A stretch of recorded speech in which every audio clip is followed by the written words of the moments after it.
Hi there, I'm Delphine, and on my 37th birthday, my sister swapped out my cake for one that read, "Utter failure." My whole family laughed, while I stood there, swallowing the kind of silence I've lived with for years. But that cake, that was just the beginning. What if your own family weaponized your trust, erased your work, and smiled while doing it? Have you ever felt like the outsider in your own family? Has someone ever tried to rewrite your story while pretending to protect you? What time are you listening to this, and where are you watching from? Drop a comment, I'd love to hear your side. I arrived early, as always, making sure every detail was just right. The restaurant had the kind of lighting that softened sharp words and held secrets in its shadows. I paid for the private room in full, no split bills, no favors. It was my birthday, my 37th. I held onto a flicker of hope that this year might be different, that they might actually try. My mother barely looked up when I walked in. Taryn fluttered over with her fake brightness, the kind that cracked at the edges. Mason nodded at his phone, thumbing through notifications like I was just another screen to swipe past. When the lights dimmed and the cake entered, I sat up a little straighter. I'd ordered a 2-tier vanilla cream, trimmed with gold ribbon, scripted with Happy 37th Delphine. It was meant to be elegant, a statement, a claim that I too mattered. But what landed in front of me was a bubblegum pink monstrosity with "Happy Birthday to our favorite mistake" scrawled across it in piped red frosting. Everyone laughed, not a nervous laugh, not the kind that says, "Oops, wrong cake?" No. It was the full-bellied kind, like a punchline had landed perfectly. My mother chuckled. Taryn always knows how to make things fun. Mason snorted through his drink. You gotta admit, it's memorable. Taryn tilted her head. Come on, Del, it's just a joke. Lighten up. I didn't flinch. I smiled. That sharp, practiced smile that sits just below rage. I cut a slice of the cake that mocked my existence and passed it to my mother. Inside, I was 12 again.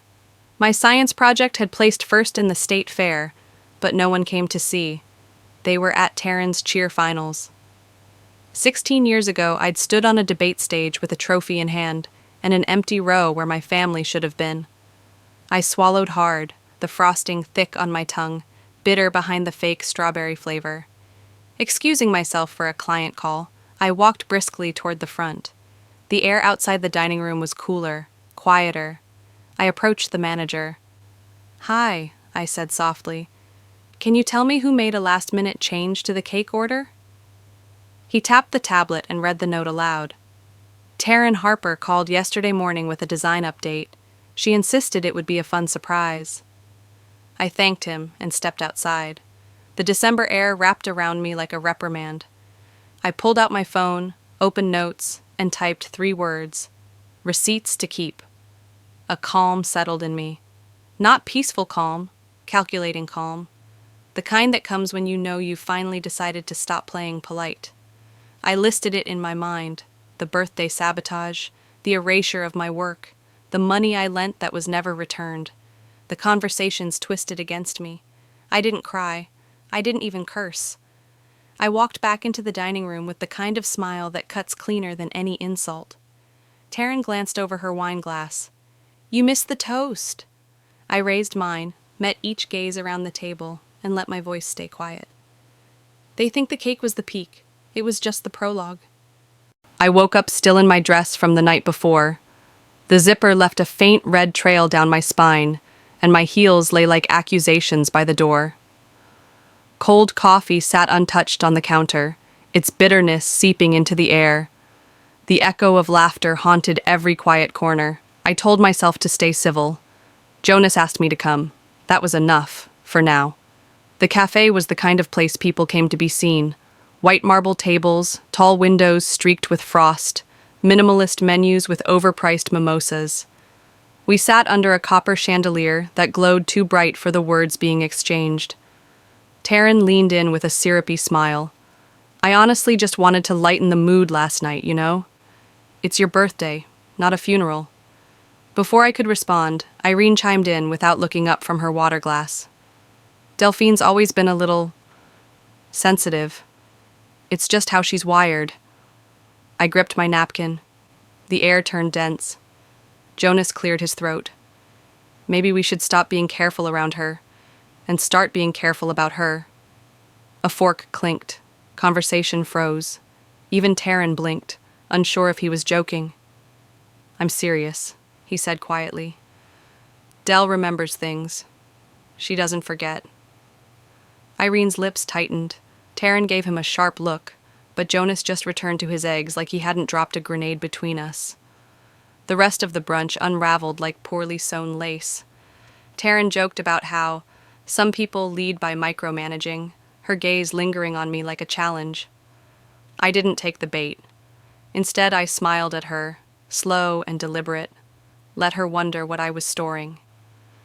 Jonas didn't speak again, but his silence shifted something. Irene pulled away from him, the way people distance themselves from broken furniture, useless, but still in the room. Later that evening, I stood in a room full of clinking wine glasses and empty compliments.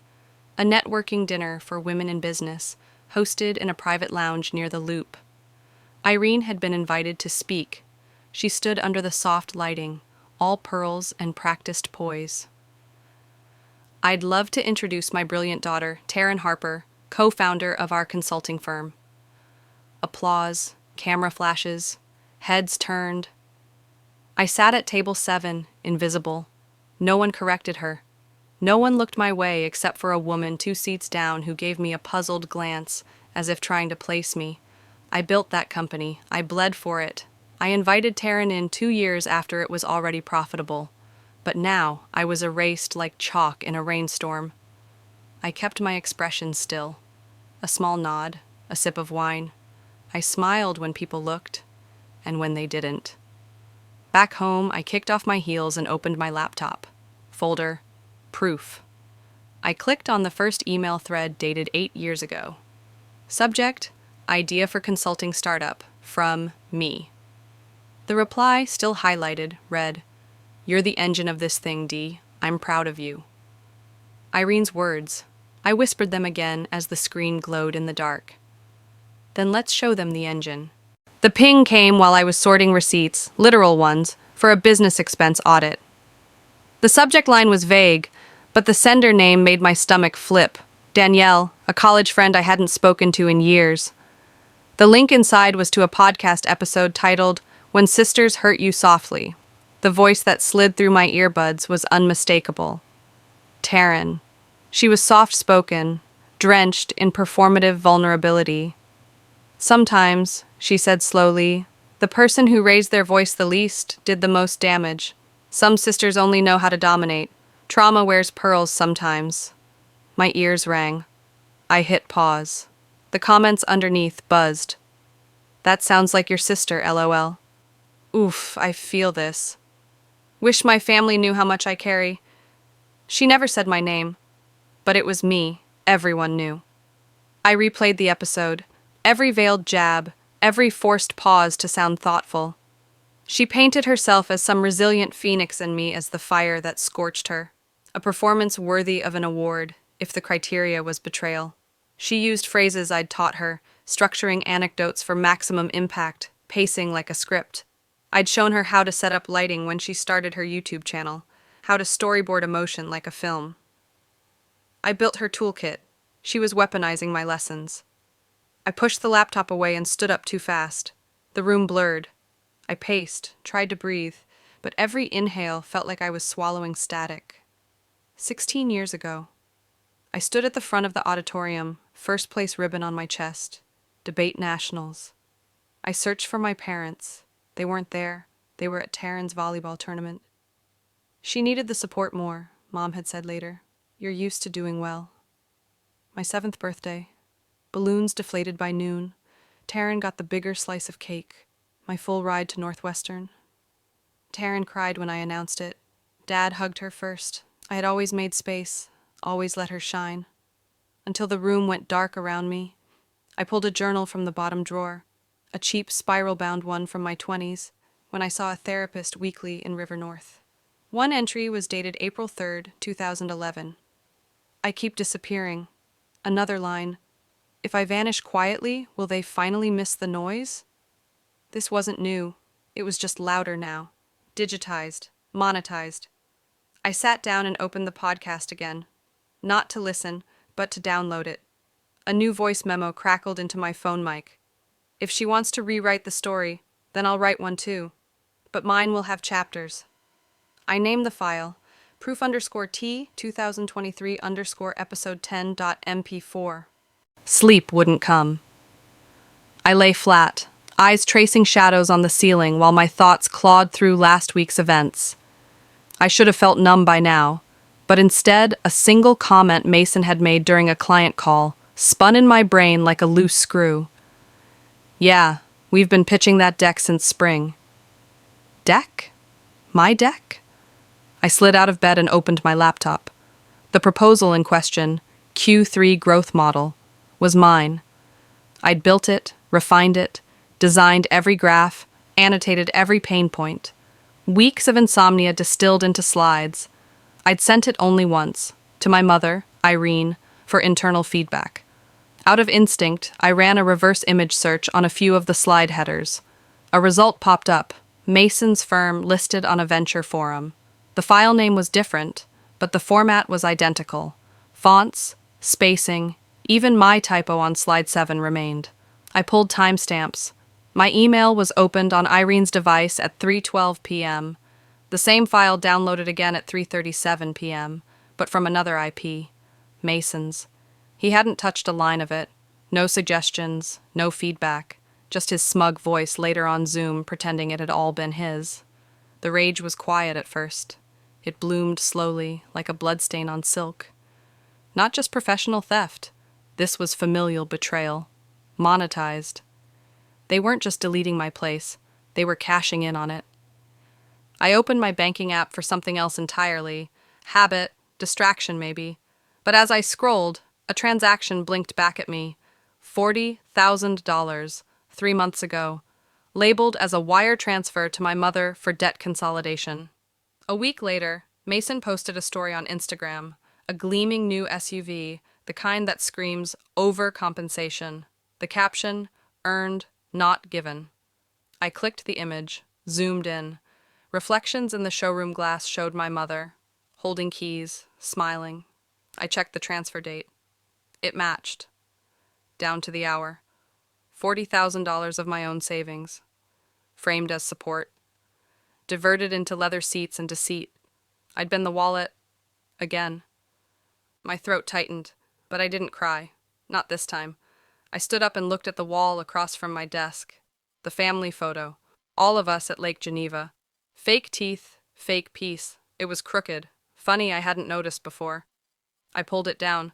Behind it, taped with aging yellow scotch, were paper copies of my original Q3 deck, my contracts, an email chain from 2016, Irene to me. You are the engine of this thing, Dee. Don't ever forget that. But they had. Or worse, they'd remembered and decided it was inconvenient. I turned to my desktop, created a new folder, named it in all caps, Legacy War. Russell's text was simple. Coffee tomorrow. Family thing. No punctuation. No warmth. I met him at a sleek cafe tucked between galleries in Montrose, the kind of place with floor-to-ceiling windows and no room for yelling. He picked it on purpose. Controlled environments. That was Russell's style. He was already seated, espresso untouched, eyes behind tinted lenses even though it was cloudy. I sat down without small talk. He didn't need it. We're concerned, he started, voice smooth, rehearsed. You've been distant, asking questions, stirring doubt. My jaw tightened. Asking questions isn't stirring, it's clarifying. His smile didn't reach his eyes. Delphine, families don't survive on confrontation. They survive on discretion. I tilted my head. That's a polite way of saying, be quiet. He leaned in, tone quieter. You may not like everything that's happened, but you must understand. Loyalty matters. Loyalty? I laughed once, short and sharp. That's a loaded word coming from you. He exhaled. You're smart enough to know when to drop things. This crusade of yours, it's making people uncomfortable. Good, I said, standing. Comfort built on lies deserves discomfort. That night I stared at my inbox, chasing a name I never expected to see, Irene. Subject, call me when you're calm. The body of the message quoted, verbatim, an email I'd sent Russell only days before. Words I wrote in confidence, my vulnerability, forwarded like gossip. Attached below was a screenshot. His comment, circled in red, she's unraveling. Be patient. My hands curled into fists. That word again, unraveling, as if my clarity was madness, as if truth-telling was dysfunction. I deleted his contact, blocked the number. Then I sat still for a long time, until the silence settled in like dust. This wasn't a crack. This was the collapse of a bridge I'd spent years patching. And for what? To be called ungrateful when I asked where my money went? To be gaslit into thinking I was imagining the theft of my own work? No more. I climbed into the attic and pulled down a faded box labeled 2012 receipts. Inside, paper trails, NDA drafts, email printouts, forgotten contracts. They'd wanted me quiet. They were about to learn what my voice really sounded like. Downstairs, I opened my laptop and created a new document. Title, Legacy Rewritten. Part 1. It was nearly 2 a.m. when my phone pinged with an alert from the cloud storage account I hadn't touched in months. Suspicious activity.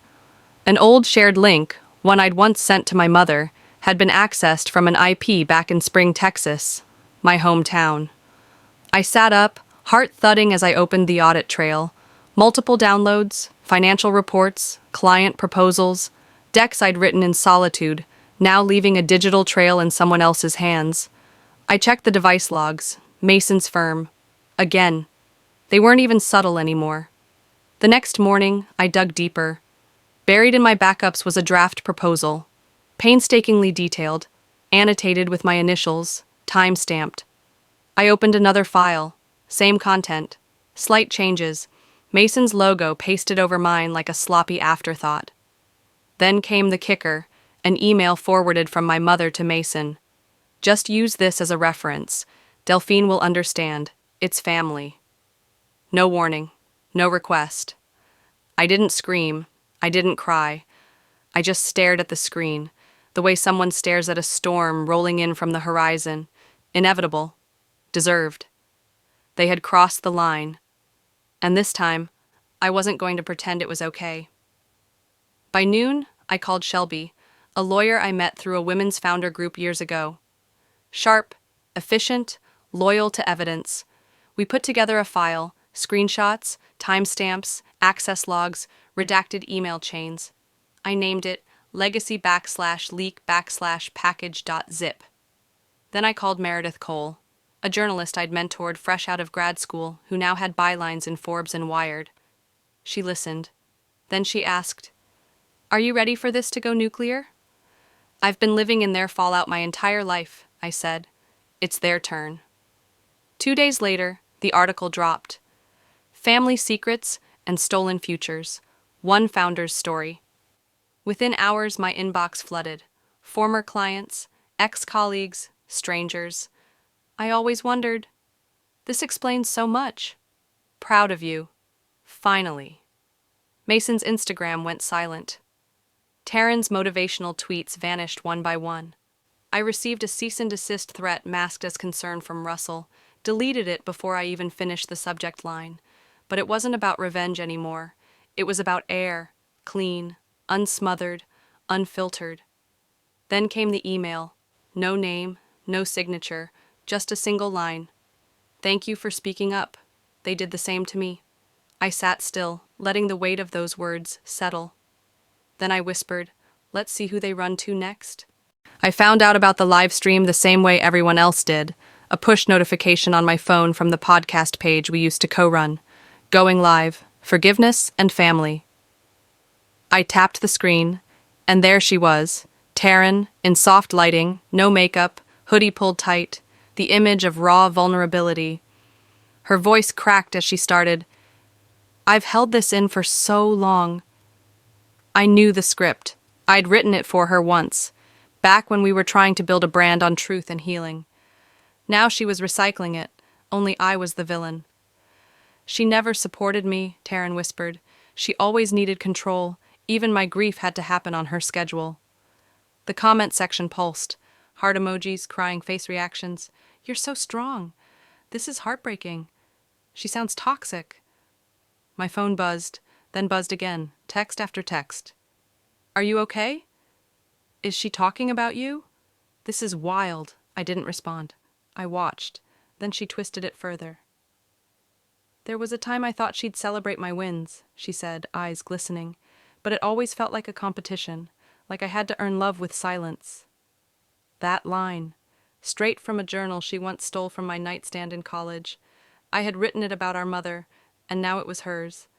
She ended the video with a shaky breath and a broken smile. I just hope, one day, she'll forgive herself. The camera faded to black. My hands trembled, but not from grief, from restraint. I opened my laptop, scrolled to a folder I had labeled in all caps, STAYCOLD. Inside, screenshots, voice memos, text threads Taryn had sent me at 3 a.m., begging for money, venting about mom's manipulations. One message stood out. Don't tell her I asked. I just can't let her think I'm weak. Again. Time-stamped. Traced. I copied the relevant thread and wrote a short post on my professional blog. No rage, no drama. Just, forgiveness without truth is theater. Here's what's offstage. The screenshots spoke for themselves, the donation requests, the inconsistencies, the sisterhood performative in public, parasitic in private. By midnight, my inbox shifted. Wait, what? Is this real? I feel duped. Her comments turned. Support curdled into suspicion. Her latest episode, rebranded as vulnerable, was now being dissected for lies. Then a ripple. Her main sponsor announced they were reevaluating their relationship with Ms. Harper. That part wasn't posted. I found it in my inbox, forwarded by a contact in the industry with the subject line, "You cracked the dam." And below that, one more message. From someone I hadn't spoken to since my father's funeral. Uncle Ray. 'Bout time someone said it out loud. I stared at the screen, lips curling into something colder than a smile. Mason tweeted a photo of his backyard at golden hour, captioned with some vague cliché. Family is where we return, no matter what. It took 6 minutes for the first reply to tag him in a screenshot of his forged consulting deck. 12 minutes for someone else to stitch together the wire transfers. By the hour mark, his comments were a war zone. Hashtags he'd once used to market himself now turned against him. Taryn stayed quiet. For a while. But even silence can become a scream when the public starts connecting dots. Posts began disappearing from her page. Her loyal fans started asking questions she didn't answer. Sponsors untagged her. A fan-run subreddit flipped its header. From empathy to exposure. It didn't feel triumphant. Not really. When I opened the anonymous tip email, I expected noise, gossip, fiction. Instead, I got documents. Ledger snapshots, date-stamped collusion, Irene funneling firm funds through Mason's LLC. One transfer exactly matched the amount I was told, went toward property tax backlog. I sent the files to a friend in compliance law. Some were forwarded to investigators, not out of vengeance, but because if I didn't, I was complicit.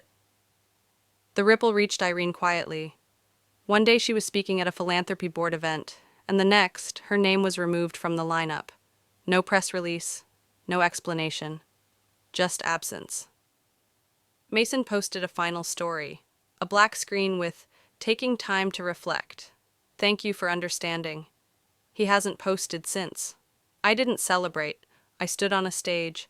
The Women's Entrepreneurship Summit wasn't where I expected this chapter to end. But there I was, mic in hand, in a navy suit I'd bought when I still believed we were a team. My name, I began, was once erased from the company I built. Today, I take it back, not to ruin anyone, but to remember myself. There were tears in the front row before I reached my second sentence. A woman in her 60s mouthed the word, finally. I didn't speak to destroy them, I said, breath steady. I spoke to finally hear myself again. When I stepped away from the podium, a rush of people rose, not just clapping, connecting. One woman grabbed my hand. You gave me words I never thought I'd have. I left the building to soft dusk, the kind of air that smells like possibility. My phone buzzed once. Jonas. I'm proud of you. I hope someday we all deserve you back. I looked at the screen for a long time. I smiled, but I didn't reply. When I returned from the summit, my inbox had tripled in unread messages. Some were from distant acquaintances offering hollow praise, others from journalists looking to extend the narrative. But one stood out, subject line. You don't know me, but I needed you. I clicked. The email opened with shaking words, each line a reflection of a younger me, a woman barely 20, who'd left her parents' house the night before after watching my keynote. I thought I was the problem, she wrote, but last night I realized I'm not crazy. You made me feel seen. My throat closed. I didn't cry, but something inside me shifted. I printed the email and pinned it on the corkboard above my desk, just left of my company's first pitch draft. It didn't feel like a fan letter. It felt like a mirror. Later that evening, I sat on my couch, lights dimmed, the room filled with the hum of the fridge and faraway sirens. I recorded a voice memo, just for myself. The receipts were never about revenge, I said. They were my way of not disappearing. As I hit save, a new voicemail appeared. From my mother. I didn't listen. I just stared at it until the screen dimmed. Some wounds stay in the bone. Jonas texted the next morning. I don't know if we can fix this, but I'd like to try, when you're ready. I read it twice. Then I put the phone down. Instead of answering, I walked to a bookstore near my apartment. A magazine cover caught my eye at the checkout. My own face, mid-speech, under the headline, From Silence to Strength. I didn't buy it. I wandered to the back of the store and picked up a worn copy of the same poetry collection I'd loved in high school. The pages smelled of dust and old hope. No camera flashes, no applause. Just words that had always saved me before. As I left, the wind tugged at my coat. A small group of students was laughing near the curb, loud and wild in that unbothered way I used to envy. One girl looked my way, did a double take, then smiled with recognition. She didn't say anything. She just nodded. Back at home, I made tea, opened my window, and let the city noise in. I'd lost so much, but I hadn't lost myself. And maybe, for the first time, that was enough. Some endings don't tie into neat bows. But sometimes, surviving is the story. Looking back, I've learned that survival isn't just about staying quiet to keep the peace. It's about reclaiming your voice, even if it shakes. For years, I thought silence was strength. But healing? Healing begins the moment you choose to be seen, to speak, to stop apologizing for your own truth. If you're watching this and you've ever felt erased, doubted, or made small to make others comfortable, just know you are not alone. You don't owe anyone your silence. You owe yourself your story. So, what about you? Have you ever felt like the problem in your own family? Or maybe you broke the silence and saw the world shift. I'd love to hear your thoughts. Drop them in the comments. Let's talk. Let's connect. If this story touched you, hit that like button, comment with a 1, or tell me where you're watching from. And hey, if you want more stories that hit close to the heart, make sure to subscribe so you don't miss what's next.